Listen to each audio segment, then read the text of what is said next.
I'm Eva, and I would like to welcome you to another episode of The Charm of It, a podcast for fellow knitters who share my fascination with the nitty-gritty details of our craft. This is Thistle, one of my co-hosts, and my cat Moth might appear soon. She's currently drinking over on her cat tree, so usually she makes an appearance as well. This is a Project Snapshot episode, so I'll mainly be talking about my works in progress. Although, since it's Christmas knitting season, I have done quite a few completed projects that are on the smaller side, but have kind of technique things that I might discuss here, depending on time constraints. So, let's get to it. First up, my Phryne jumper, which you've seen before. I have finished both the sleeves now, and I have split for the armholes on the back. So, there's the armhole, and here's the entire back. I'm knitting this out of Canopy fingering yarn in the Sarsaparilla colorway, which is this really beautiful, very cool dark brown with kind of silvery accents. It is 40% merino, 30% bamboo, and 30% baby alpaca, I believe. And it is just absolutely beautiful yarn. Once it's blocked, it becomes very, Moth almost missed her landing there. Anyway, it becomes very fluid and slinky, and I can't wait to be able to wear a sweater knit out of it. And I just wound up the 5th skein. I have 8 skeins, so I shouldn't have to worry too much about yardage. That is a self-designed sweater, and I used custom fit in order to generate the numbers based on the measurements and stuff that I put in, and then I added an all-over stitch pattern that's called Broderie Anglaise. You can find a link to it, to the directions, on my project page. As I'm sure I've mentioned before, I don't do show notes for these types of episodes.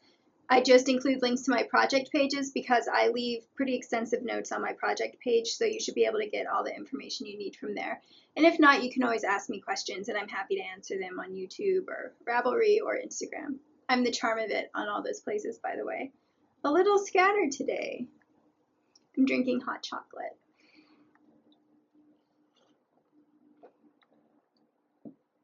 Okay, so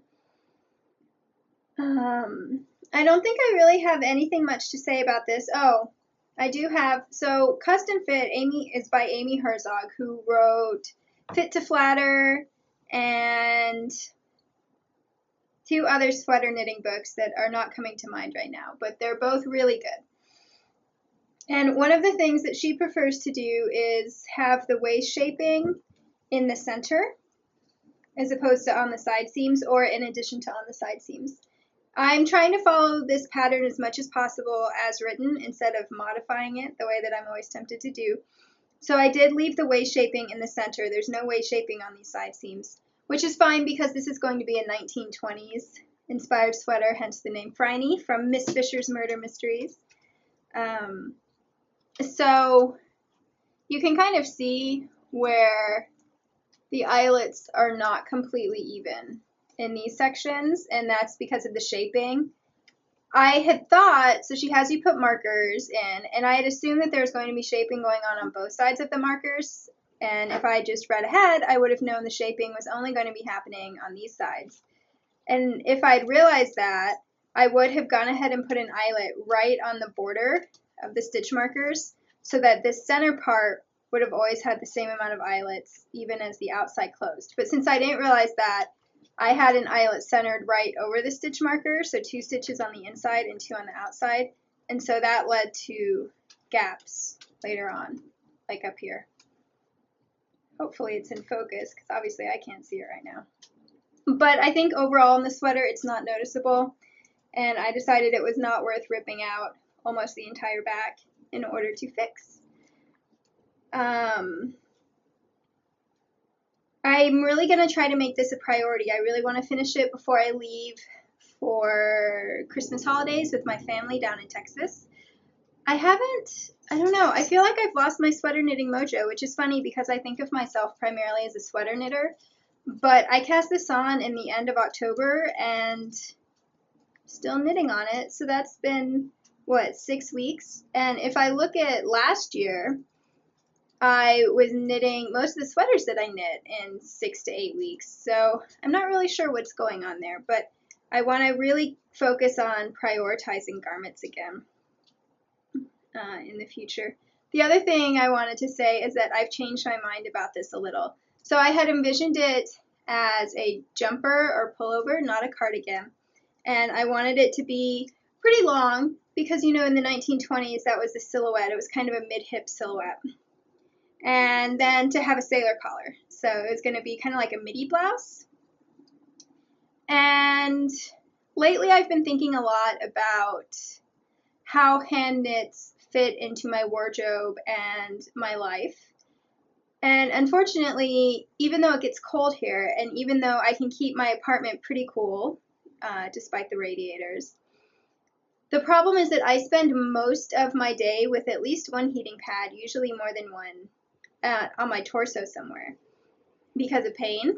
And so that means that if anything, I need the warmer bits on the bottom, not on the top. And then when I get up from the heating pad, of course, I feel much chillier. And so then I want an extra layer. And pullovers or jumpers are not ideal for that because you have to pull them on and off. And I have limited neck and shoulder mobility issues, so pretty much I only want to have to pull something over my head once in the morning when I put it on, and once in the evening when I take it off. And then there are days when I can't wear a pullover at all because I just can't manage that. So cardigans fit much more easily into my lifestyle, although it still hurts to put them on. It doesn't hurt nearly as much. So all of that to say, I decided I was going to make this into a cardigan instead of a pullover. And of course, the back, I could have knit the same either way, but I prefer my cardigans to be a little bit shorter. So this is still, it's not going to be cropped like the other cardigans I've knit. It comes down well below my waist. But it is, I cut out about 2 inches of length from the pattern. I was kind of giggling to myself that I had, done this custom fit pattern, and then I was still changing the numbers. Luckily, it was pretty simple. The pattern specified knitting for about 1 inch after the ribbing before beginning the waist shaping, so I just cut out that inch. And then for the 2nd inch, I looked at how many rows the waist decreases were supposed to take, and I just took out 9 rows because I'm knitting this at a gauge of about 9 rows to the inch and 7.5 stitches to the inch. So after that, as soon as I got to the smallest part of the waist shaping, I could just go back to following the pattern again. I really, really like that custom fit includes all the row counts. So for instance, right now I know that I need to knit plain until I'm at 58 rows from the armhole shaping. So my little snail stitch marker is marking that row, so I can just count up. And of course, since I do an eyelet every 8 rows, the counting is super easy. But I really like that. So I'm finding the patterns pretty user-friendly. There is one thing that really surprises me, and that is that it doesn't include selvage stitches. All of the custom fit patterns are knit in pieces, and you seam them up later. And the selvage stitch is the stitch on either side that disappears when you match your seam, which is what Amy Herzog recommends. And in the pattern, it said that it doesn't make much of a difference one way or the other, but when you're seaming up the body of a sweater, that's going to take 4 stitches because each of the side seams is going to require 2 selvage stitches. And I guess maybe it's because my gauge is 7.5 stitches per inch, so in that case that's not that big a deal, that's ½ an inch. But if you were knitting at a gauge of like 5 stitches to the inch, it's a big difference. That's almost an entire inch around the body of the cardigan. So I'm not sure if it only said that because of my finer gauge or if it says that in all of the patterns, but that's the one thing that's made me kind of raise my eyebrows so far. So I did not add selvage stitches to this pattern, but I usually do. I just didn't feel the need to on the body. And the reason I didn't feel that need is because when I was envisioning it as a pullover, I envisioned it with a little more ease, positive ease. And as a cardigan, I wanted it a little bit slimmer, so losing ½ an inch at every spot won't be a big deal for me. Sorry, the skin of the hot chocolate got stuck. I'm sure that was very classy. Okay. So next up is another Christmas gift. I'm almost to the end of my Christmas knitting list. It's pretty exciting because today is, what, December 6th. So yeah, very excited about that. So I haven't actually made a project page for this yet, but I will before this episode goes up, and I'm probably going to call it something like the gingerbread hat. This is a hat for one of my neighbors, and she is also a friend. We met through our dogs, who are very similar sizes, and we would run into each other on walks, and they always seem to get along, so we've set up a few play dates where we go and let them run around, and we chat, and we get along very well, and she was really sweet and gave me a ride over to the vet clinic to pick Thistle up after her appointment, because the vet clinic is about 1.5 miles away, so usually I just walk.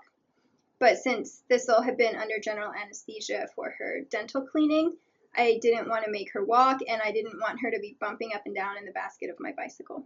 Anyway, so she's been really sweet, and I noticed that last winter she wore the same hat all winter, and it looked like it was handmade, but I know she doesn't knit or crochet. So when I ran into her, I asked if she would like another hat, and she said yes, and I said, great, what color do you want? And she said, any color, and then she paused and said, well, make it a neutral so that it will go with more things. Hopefully you guys can't hear the people talking outside. Is it trash day? I don't think so. Trash goes out on Thursday. Okay, we'll just hope for the best. So she wears mainly warm colors, and she dyes her hair a really pretty warm brown, auburny brown, not red, kind of thing. And so I knew that I wanted to do quince yarn because that's one of my favorites, and when I was on their website, they really don't have that many warm neutrals. I guess they have a couple lighter ones, but you know, you have like 8 options for gray, and then almost all of the browns are cool. They're either taupes or there are a couple dark browns, but they're also cool. Luckily, they do have this warm brown, which is gingerbread, and so it's the one that I chose. And I was a little worried it might read more orange than brown, but it definitely reads as brown, and it's a really beautiful color. It's not one that would flatter me, but I'm happy I get to knit with it for others. So I ordered a skein of Lark, which is their worsted weight yarn, and their skeins are 50 grams, and I've never had a problem knitting a hat with 50 grams, unless it's got a lot of cables on it.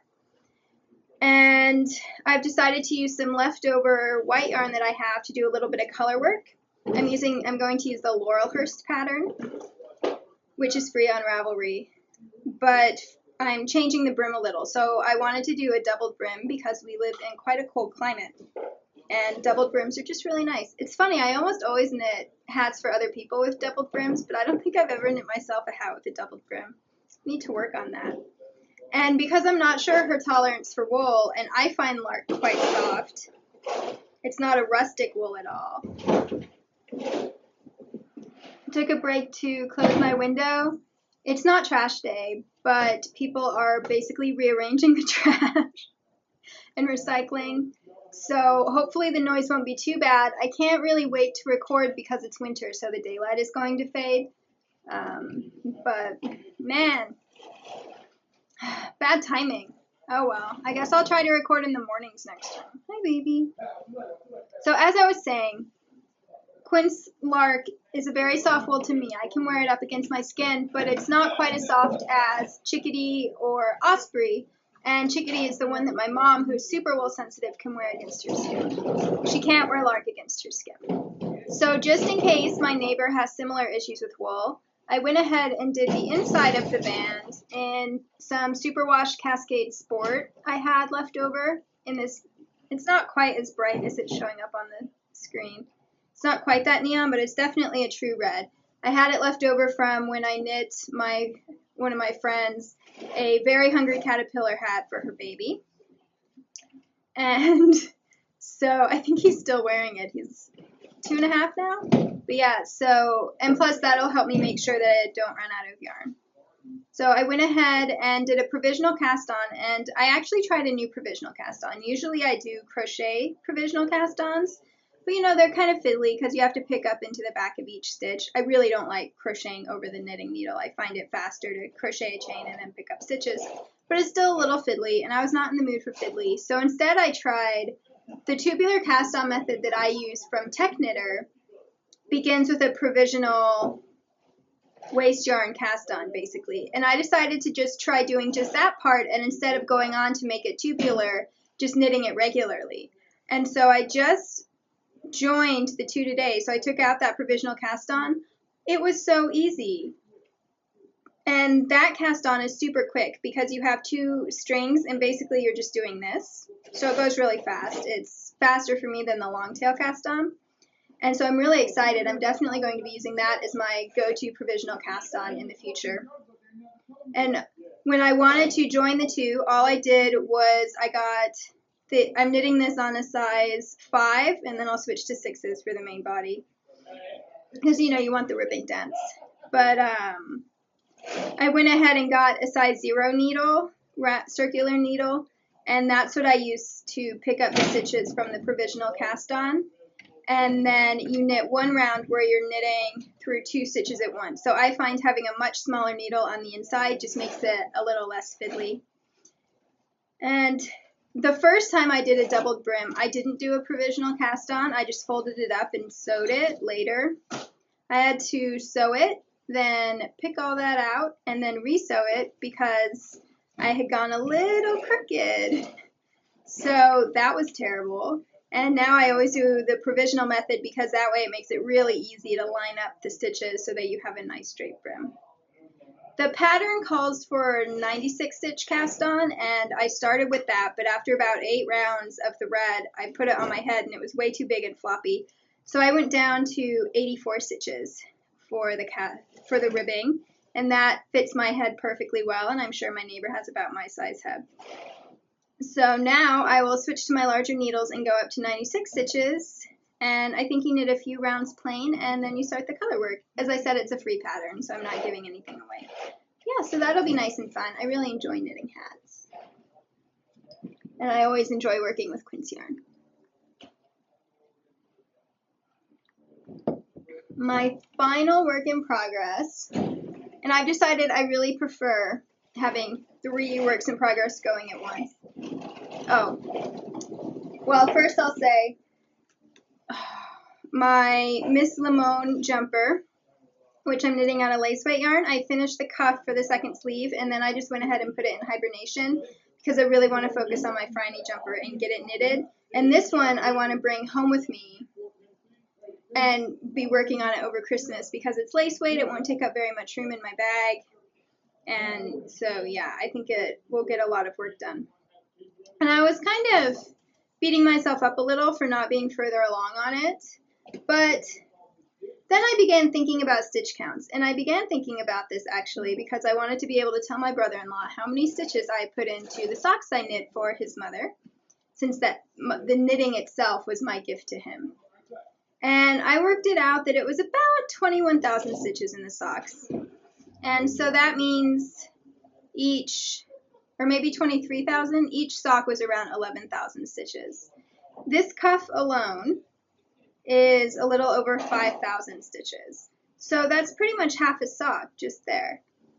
And that made me feel a lot better about the rate of knitting. I started this in July, and if I had been knitting on it steadily, I would have already been finished. So that's a separate issue.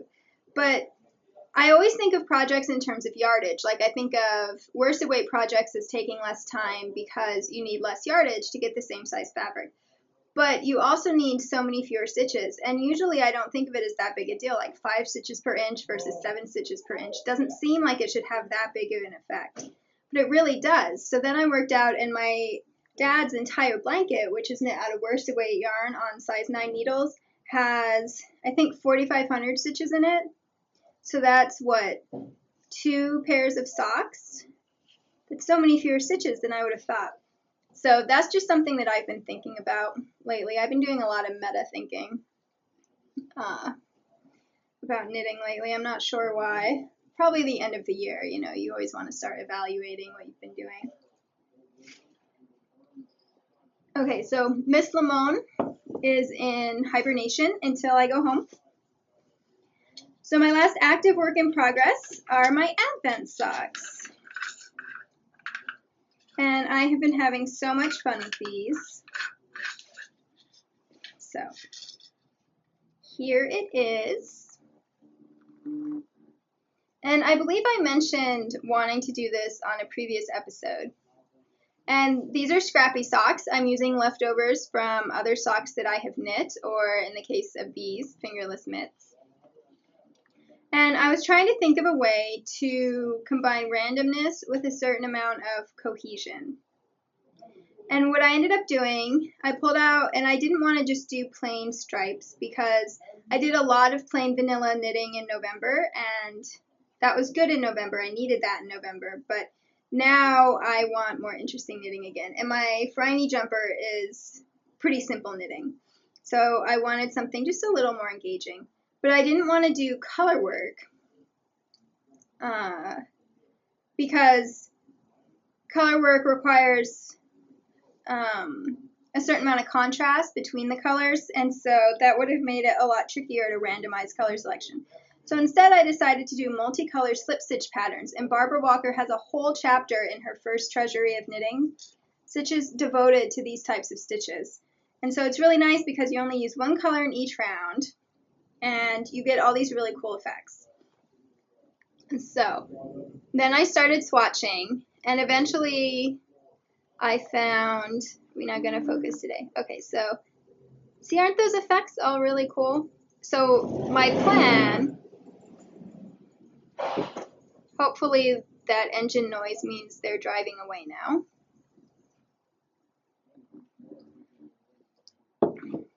As I was saying, so I did quite a bit of practice swatching, and I realized that I liked it when every other one was the same stitch pattern, and this is the tricolor fabric stitch pattern, which is super simple. All you do is knit one and slip one with the yarn in front on every round, and it's just staggered which one you're knitting and which one you're slipping, and you switch colors every round too.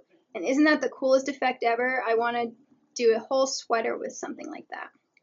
Okay, so every other round is always that, or every other section, sorry. So this is one day, and this is a day 2, day 1, day 2, day 3, day 4, day 5, and now the heel for day 6. And then I found 3 slip stitch patterns that included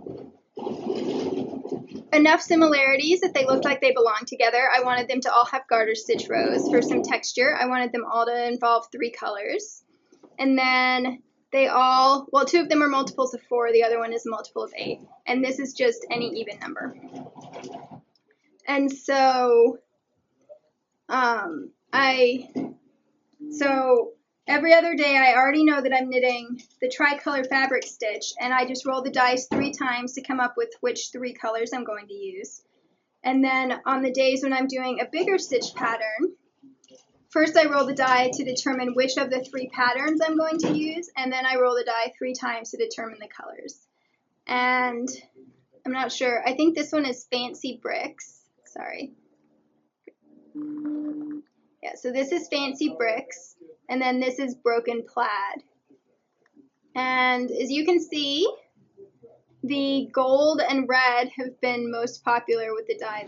I completely forgot to check to see where I was on my timer, and I got cut off. So I rolled the die for the cuff color as well. The only thing I did not roll the die for was the heel color, because based on my previous knitting, the heel takes about 7 grams of yarn, and I had about 15 more grams of the gold than I had of any of the other colors. So I thought that if I did the heel on both socks out of the gold, that would pretty much balance out the colors. So that is what I'm doing. In case it's not clear, I'm working with 5 colors. I've got my gold, and then dark green. This was trying to lay on my arm, that's why. Oh, so this is Barocco Ultra Alpaca Fine in Tiger's Eye. This is Cascade Heritage Silk in Pine. This is Nature Spun Fingering in Natural or White or something. This is regular Cascade Heritage Sock in Burgundy, which I did not like how it held up in those lace socks, but hopefully it'll do better in the slip stitches. And finally, this is also by, oh my gosh, the same one as Nature Spun, Lamb's Pride, Brown Sheep. Okay, Brown Sheep. It's a made in the U.S. company. Sorry, they have lots of different yarn lines. So both of these are Brown Sheep. This is the Nature Spun fingering, and this is Wildfoot, which is their official sock base. And I think this is called Mistletoe. I think so. But yeah, so I've already knit socks out of all of these skeins, and I had, I think, 22 to 30 grams of all the colors except the yellow, which I had more of. So I will report back on yardage required so far. The only one that I'm a little worried about is the red, because that was the lowest one, and I went ahead and gave the red 2 colors of the dice, because since I have 2 shades of green, the green has 2 color numbers on the dice, right? And I want to make sure red and green are evenly represented. But of course that means that I'm going to be going through the red more quickly. So I will evaluate at the end. Well, so I finished the leg of the first one, and I've used about 8 grams of yarn out of 22. So I definitely won't be using red for the toes, you know, and I'll have to see. I might have to reduce the red down to 1 number for the foot of the sock, just so that it's not getting rolled as frequently. Yeah, I'm having so much fun with these. Every morning I get to roll my dice and see what's going to happen that day. I did have a little bit of panic on day 4 because that was the first day the white came in, and it looked really bright compared to the colors before it, and I was really worried that it was going to look wonky. But now that I have 2 sections in white, and you can tell the join, the seam is there, then I think it looks better. So I am back to being calm. Plus, lots of nice people on Instagram reassured me. The other thing that I'm doing is, so these sections are 18 rounds and these sections are 12 rounds. So on the days with the 12 round sections, I just go ahead and weave in any ends that I need to. I am using a tutorial from Boston Jen, who has a podcast. I think it's called the Clasped Weft Join tutorial. I'll link it on the project page. And I found it through the Cozy Cape Cottage. That's her Instagram and podcast name. She mentioned it on Instagram, and it's a really nice, easy, simple way of joining in colors. So I'm using that one when I can so that I don't have to weave in the ends. But a lot of times, since, you know, there's 3 colors in each section, and depending on which color you finish with versus which ones you're using in the next one, that's not always possible. So otherwise, I just clip the ends, and then I just weave them in on the 12 round days. So it doesn't take too long. As you can see, the heels were not a 12 round days, so I'll be weaving in those ends tomorrow. Anything else? The leg is a little shorter than I expected, so I grabbed a pair of socks that I knit with stripes, not self-striping yarn, I alternated yarn. And I had a 60 round leg that was about 6 inches tall. And so I planned this to be 60 rounds, and then when I measured it this morning, it was 4.75 inches tall. So I think the slip stitches are really drawing it in. But then I tried it on my foot, and I really liked the length, because a lot of times I knit my socks with quite a bit of negative ease, and so then of course when you put it on, it shortens because it's being stretched. These don't really get stretched. They're already the right size, and so it goes up high enough for like Oxfords or flats or those kinds of things. Oh, and I'm knitting this on 64 stitches. Usually I would choose 60 stitches, but this pattern right here requires an 8 stitch repeat, so I decided to just go up to 64 and not worry if they're a little slouchy, because I mainly want to wear them, you know, like on Christmas Day, lounging around. So that's fine with me. Oh, one more thing, sorry. All this is on the project page. This stitch pattern draws in quite a bit, and so basically I'm going up in needle size. But instead of actually switching needles, because that seems like it would be a bit cumbersome, instead I am switching which hand I knit with, because my right hand knits 1 needle size tighter than my left hand. which hand I tension the yarn in. Obviously you knit with both hands. So on the days when I'm doing this stitch, I tension the yarn continental style, and on the days when I'm doing these stitches, I tension the yarn English style. And that seems to have worked pretty well. You can tell I was a little nervous on day 4 because it gets a little tighter, but once it's on my leg, it looks really good. So, as I said, I am really enjoying that. It's my first time doing any kind of advent knitting or any kind of scrappy knitting, so I can definitely see more of that in my future. Everything, including links to all the patterns that I'm using and the methods that I'm using, is in the project page. The only thing is the stitch patterns are written in the links and in the book that I use, the Barbara Walker book, for flat knitting, and obviously you knit socks in the round. So you do have to be able to convert those directions. And if I have the time and energy, I will try to write up my conversions and put them in like a recipe PDF for Ravelry, but no promises. And I'm definitely not writing a formal pattern because I don't like writing patterns. I really don't. It's fiddly to me in the bad way. So if someone else wants to write the pattern, that would be wonderful. I'd be willing to give you all the information.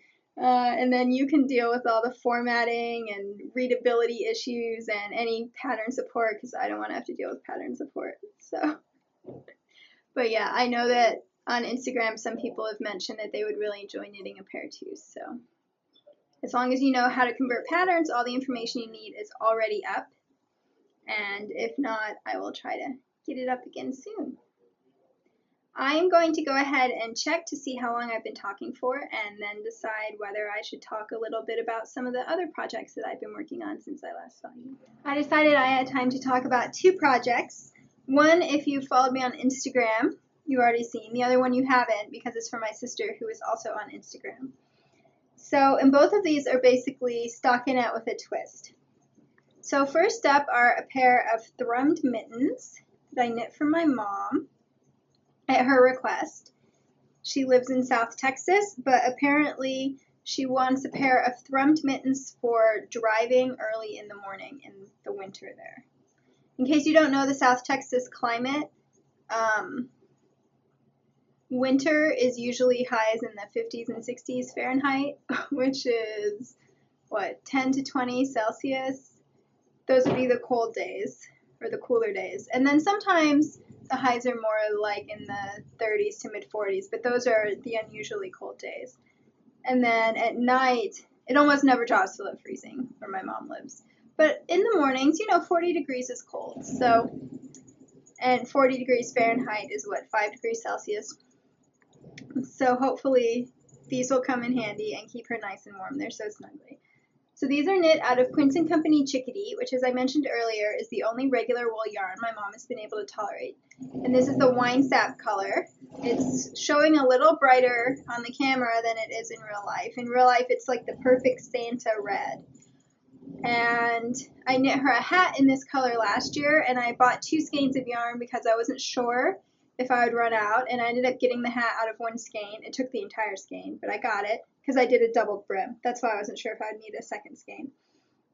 And so I had 1 left over to do the mitts, and I ended up only doing 33 grams of yarn, so I could have made the cuffs longer, but I figured since she was wearing them while driving, I find a shorter cuff much easier to get on and off out of my jacket, so that's the other reason why I wanted to do a shorter cuff. And then since she's planning to wear them when she's driving, I didn't make them convertible.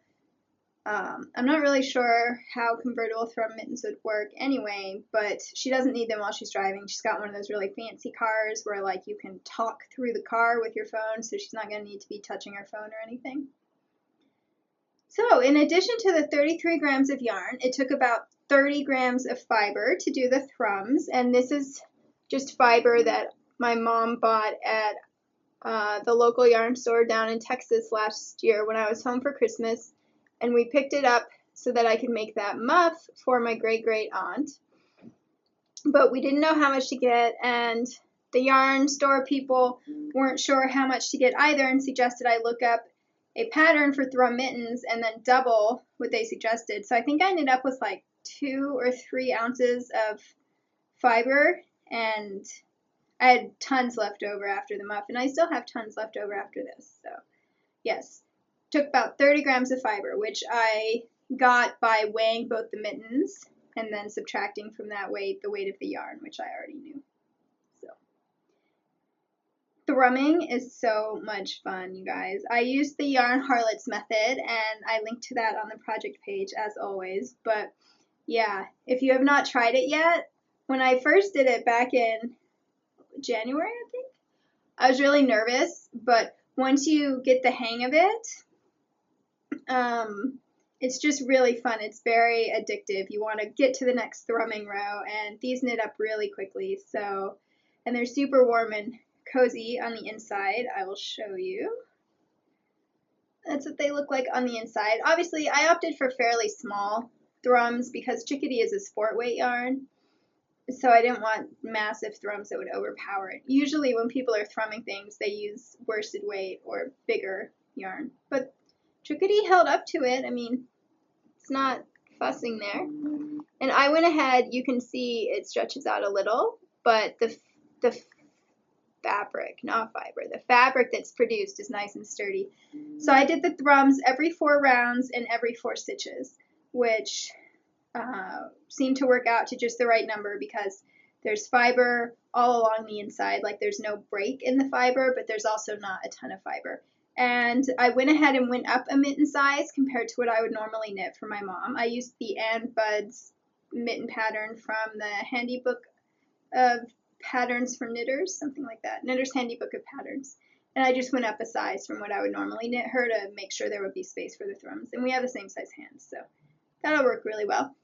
The other thing I did that I don't think is in the pattern is instead of knitting the thumb straight on the side seam, I always put the thumb a little towards the palm.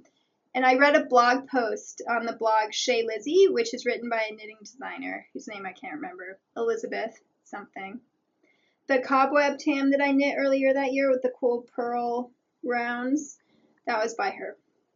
But she mentioned that because of the way human anatomy is designed, if you put the thumb straight on the side seam, when you actually wear them, it makes this part twist around. Whereas if you put the thumb a little in towards the palm, then this part doesn't twist at all. It stays nice and straight.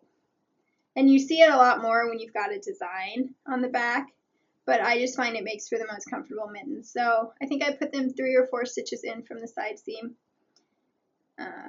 And that's on the project page. So yeah, I definitely plan to thrum more in the future since I still have fiber left over, and I would recommend giving it a try, especially if you live in a cooler climate. Oh my gosh, these are so warm and cozy. I definitely think that perhaps I need some thrummed knitwear in my life, and I also think it would be really nice. I found a homeless shelter here in my city that accepts regular wool donations, and so I think this would be really nice for anyone who has to live outside most of the time in our quite cold winters.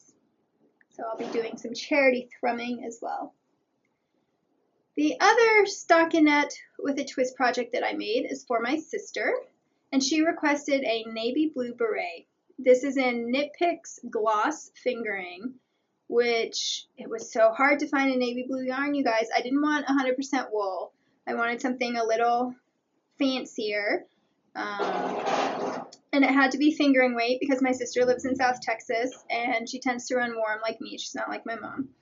So basically I was looking for a wool silk blend fingering weight yarn in navy. You would not think that would be super challenging, but it was. So I looked and I just didn't find any better options than Knit Picks Gloss Fingering.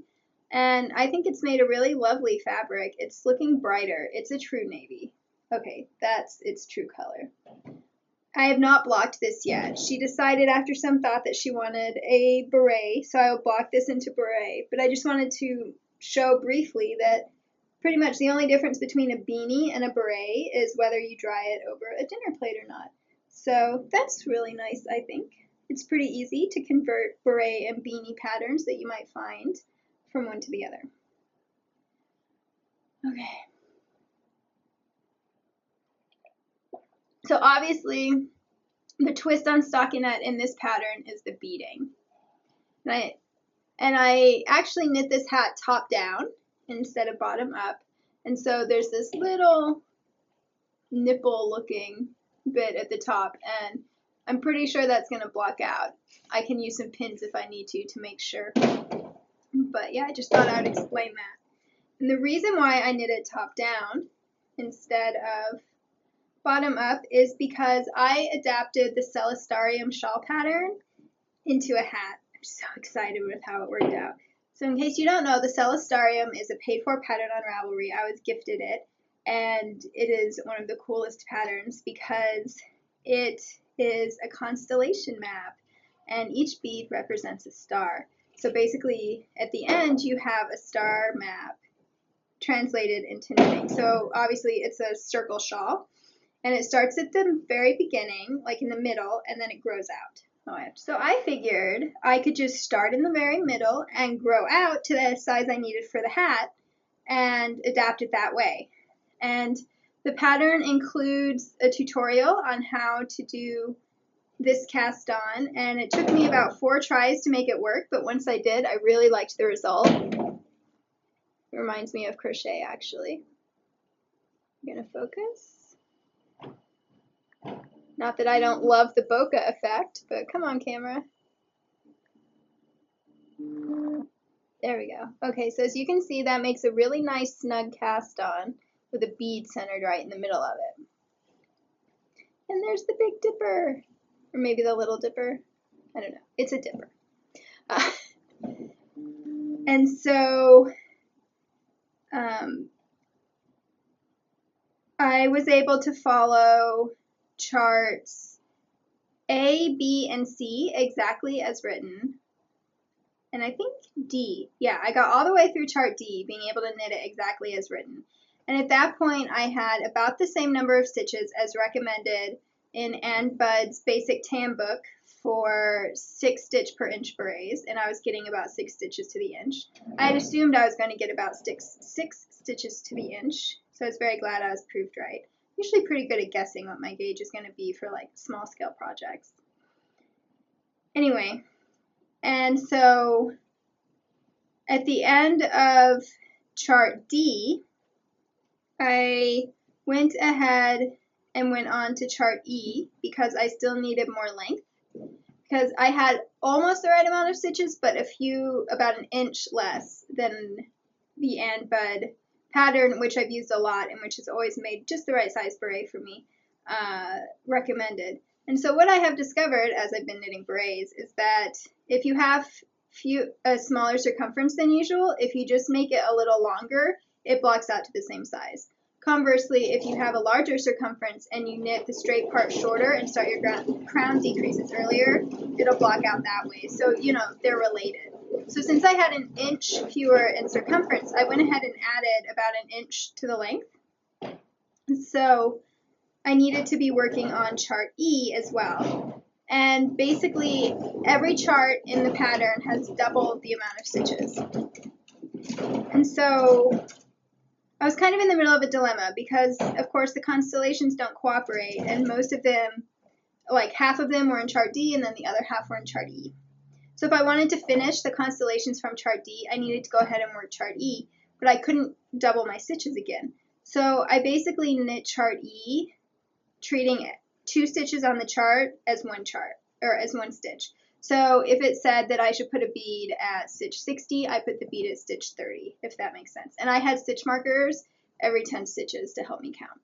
And as you can see, that did create a lot more beads once you get to here, because they're not as spread out as they would be in the shawl chart. So here it's a bit more sparse, and then as you go down to E, then suddenly there are more stars. But I think it still looks good. And the other downside is that I couldn't finish chart E because chart E is very long. And so some of the constellations got cut off in the middle. But I still think it worked out really well, and I'm going to make sure I have the pattern on hand when my sister unwraps the present so that she can match up the stars. The other thing I wanted to do is my sister is an Aquarius, and so of course I wanted the Aquarius constellation, and lucky me, the Aquarius constellation wasn't until chart F on the very edge of the shawl. So I went ahead and found it on the chart, and I just moved it into basically a quarter of the hat. Instead of working chart E, I worked Aquarius. And let's see if I can find it. I know it was on the opposite side of the Big Dipper. Okay. So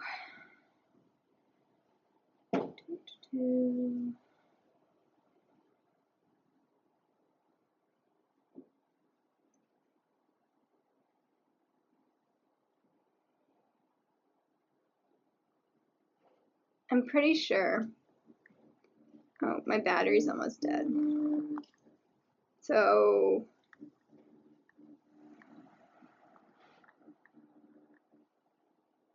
I had to switch my batteries. Usually I put a freshly charged one in when I start, but I had forgotten to do that this time. Okay, so, oh, I had it. These center for, and because I put it in kind of in the middle of another chart, there are stars near it that would not be near them in the night sky, but, okay.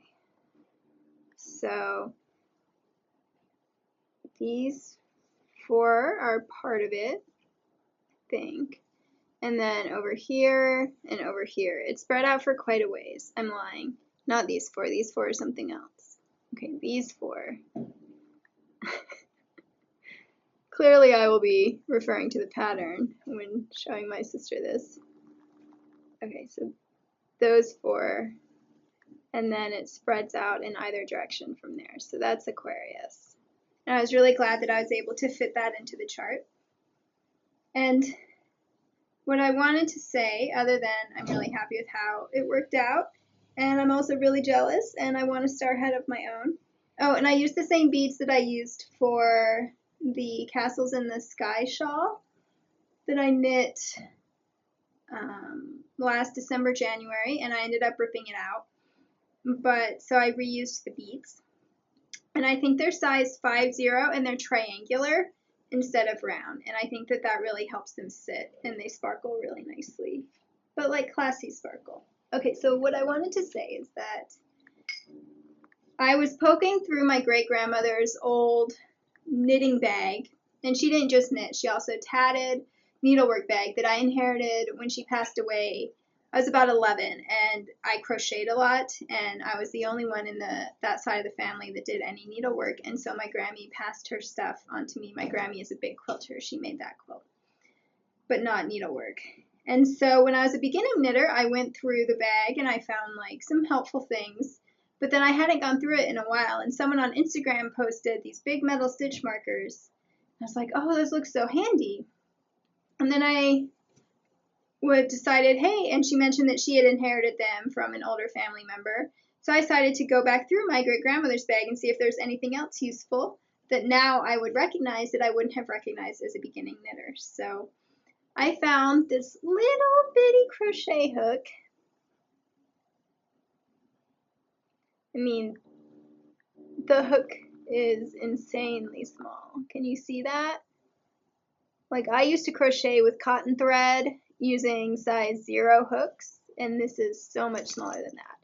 But I was really excited because in the past when I've had to do beading, I've had to do the dental floss method, which is very fiddly.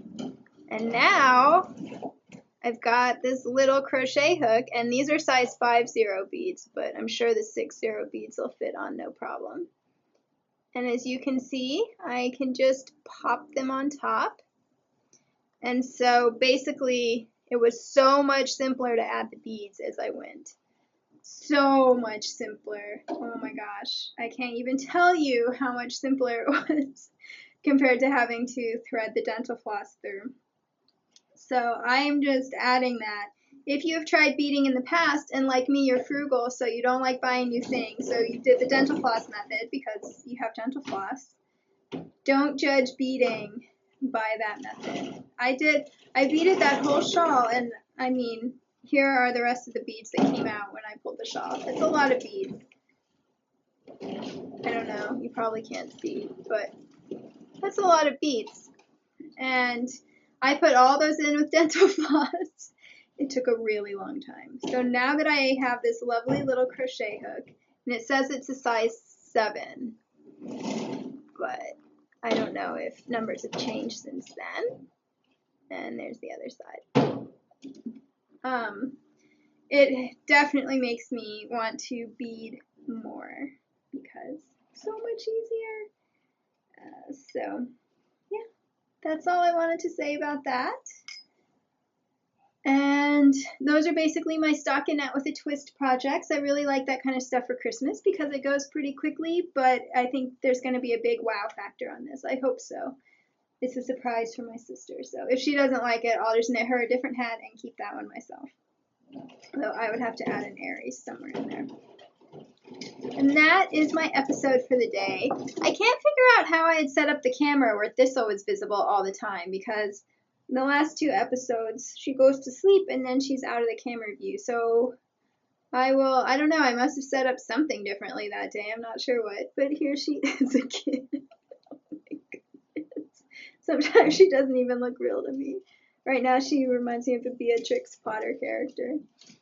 And so here she is. Moth is curled up on the couch. She gave up on my lap because I moved around too much.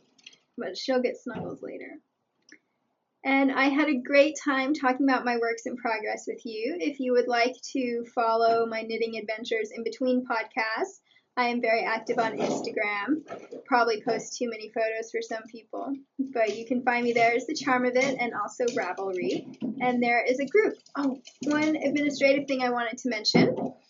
I have gone ahead and extended the Pocket Menagerie Knit Along. That last episode I mentioned the deadline was then, but if you're going to be knitting some cute little animal for Christmas, you should be able to count it. So the new deadline is December 31st, so, and not just Christmas, Hanukkah, any winter holiday. I'm sorry, I never mean to be exclusionary when I talk about Christmas, but I realize that I am being exclusionary. So, and even saying winter holidays, that's exclusionary to people in the southern hemisphere. I don't know, I'm just going to say the holiday season. So if you are knitting gifts for any holiday through December 31st, then feel free to go ahead and add those to the thread. I really love looking at all the cute little softies that you're making. And I always lock a thread before I draw for the prize. So as long as the thread is unlocked, you can always enter. And I'll be home in Texas, so it'll be sometime around the 1st or 2nd. And the prize for that is the winner's choice of pattern from a couple of my favorite softie designers. So, yeah, that is everything. I look forward to seeing you next week when I will be doing a regular episode. And then I'm going to have to figure out, I think I'm going to pre-record a couple episodes for while I'm home for the holidays so that I still have content going up. Because, of course, if I've been doing a lot of meta thinking about knitting lately, that means I want to talk about it, inevitably. Have a wonderful week. I hope that you are enjoying Advent if you celebrate it. And otherwise, I hope that you're just enjoying the month of December because it's a lovely month. Bye. Hang on. We'll wave with more dignity. Bye. See you next time.